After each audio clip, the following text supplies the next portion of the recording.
After nearly 20 years of no Superman movies, finally Superman returns. And it's okay. Superman Returns is a curious film. It's a continuation of the original series, which started with the Richard Donner film, but I guess it disregards 3 and 4 and is more of a direct sequel to Part 2, more than anything else. Obviously, all the roles have been recast, and now donning the cape as Superman is Brandon Routh, who bears an almost uncanny resemblance to Christopher Reeve. The only thing is, though, and this isn't anything against Routh, because I have liked him in other roles, and he's very talented, but it's just that he lacks the charisma that Reeve had with the role. Um, and part of it is that since this movie it does try so hard to emulate the spirit and feel of the original films, something is indeed lost in the translation. It's like the Diet Coke of Superman movies. Its heart is in the right place. You can tell Bryan Singer has an affection for the character and for the original movies. But the sad truth is, this movie proves that imitation may not be... It may be the most sincere form of flattery, but it doesn't exactly warrant a 2-hour and 40-minute Superman epic. And really, there's no way this movie should have been that long.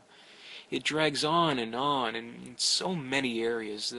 They honestly, they probably could have trimmed maybe like half an hour off the movie. They could have trimmed here and there, and I wouldn't have missed anything. Since Donner's film was essentially 3 movies in one, I think its long runtime it was justified.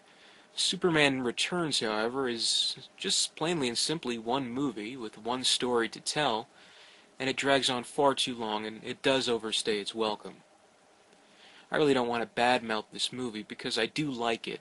It has a lot of good to it. For one thing, the special effects are top-notch, and it's interesting to see a Superman movie with modern special effects. They're really well done, and the flying effects, they're as convincing as ever. And it does encapsulate a certain kind of spectacle that we've grown to love from the first movie. It's just that there are many misfires to this movie, like the whole plotline with the kid. That was unnecessary. Like, I get it, I do. Superman leaves for 5 years to seek out his homeworld and finds that he's alone. And he's sad because of that. But when he discovers he has a son, that's encouraging. That's the silver lining. And it's nice. But that's about it. It's not especially moving or touching. Nothing that will bring a tear to your eye. It's just nice. One huge highlight of the movie for me is Kevin Spacey as Lex Luthor. People have mixed opinions on his portrayal, but I thought he was great. He has a lot of fun with the character. You can almost see him clicking his heels with evil glee. And unlike Gene Hackman, at least he's committed to that bald cap. So, I like that. I gotta give him credit for that. Though, having a villain that's a lot more interesting and engaging than the hero may not be exactly a good thing when it comes to this movie. But, unlike this gargantuan movie, I'll keep this review brief. It's an alright movie. If you can sit back, relax, patiently take it in, then it's worth seeing. It's nice. I kind of see it as a love letter to the film series, and it wanted to end the run with a little bit of dignity after the horrible 4th movie. And I guess it does that. But it's impossible to compare it to the Donner original.